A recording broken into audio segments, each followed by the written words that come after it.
Alors souvent, on connaît les baguettes coudées bien pour pouvoir rechercher de l'eau via la pratique de la sursellerie, c'est-à-dire le truc qui est un peu classique en radiesthésie quand on démarre. Mais est-ce que vous savez qu'il est également possible de pouvoir les utiliser de mille et une autres manières différentes? Par exemple, moi j'adore pouvoir les utiliser pour pouvoir jardiner et ainsi créer mon potager, placer les espèces aux meilleurs endroits et générer ainsi des espaces naturels et harmonieux, remplis vraiment de bonnes énergies. Et justement, peut-être que vous avez déjà entendu parler du domaine de la géobiologie. Alors la géobiologie, c'est une pratique qui est issue en fait de la radiesthésie, qui s'intéresse à pouvoir étudier l'impact et des influences de la Terre sur le vivant. Et par exemple, la géobiologie va nous préciser en fait que l'activité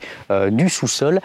qui peut être par exemple une source d'eau, des failles géologiques, des réseaux géobiologiques, bref, il y en a vraiment une multitude. En fait que ces résonances-là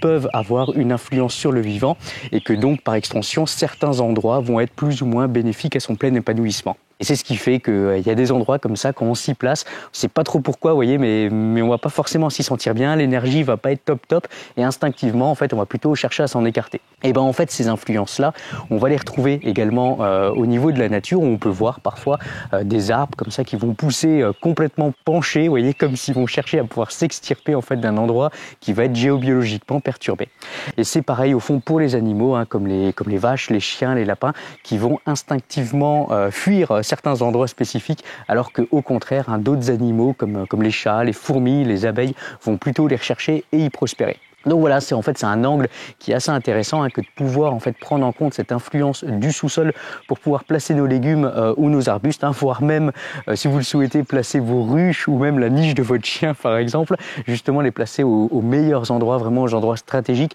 avec justement ce regard de la géobiologie et bien sûr guidé donc par vos paires de baguettes coudées. Mais là où c'est encore plus intéressant selon moi, c'est lorsqu'on utilise en fait vraiment nos baguettes coudées comme un moyen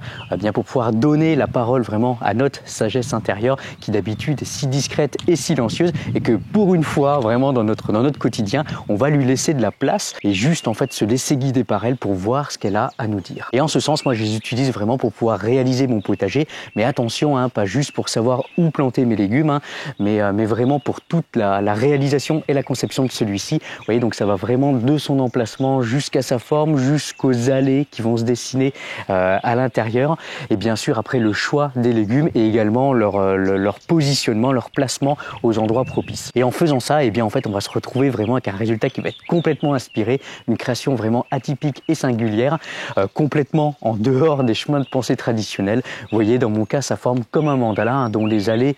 changent comme ça tous les ans au gré vraiment de mes mouvements internes. Et personnellement, moi, ça me rappelle les travaux de Ernst Chaldy, dont ces figures laissent apparaître des formes spécifiques qui vont comme ça se dessiner en fonction de la fréquence en action. Vous voyez, comme vraiment une manière de pouvoir rendre visible cet invisible. Et d'ailleurs, il y a des théories qui avancent que c'est justement cette fréquence de vibratoire, vous voyez, qui structure la matière au niveau du vivant. On peut le voir par exemple pour les tortues ou pour les fleurs, mais bon, c'est quelque chose qui est au fond assez généralisé et qu'on peut retrouver de manière globale au niveau du vivant. Et dans notre cas, vous voyez, de ce potager inspiré, c'est un peu comme si c'était vraiment l'image de notre jardin intérieur qui venait vraiment se révéler et se matérialiser au fond à l'extérieur. Et alors forcément, vous voyez, dans cette vision, on n'a plus affaire à un simple potager, mais vraiment à un espace sacré, vous voyez, un véritable petit temple intérieur pavé d'un chemin initiatique qui va vraiment être le symbole de notre intériorité. Donc vraiment une belle façon en fait de pouvoir remettre un peu de subtilité et de conscience également dans notre rapport à nous-mêmes et à la nature. Et bien sûr, même si c'est un brin subjectif,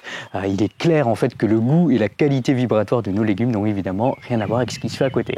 Alors je ne peux que vous inviter à vous réapproprier justement l'outil des baguettes coudées et dépasser aussi les clichés qui sont un peu réducteurs de juste la recherche d'eau,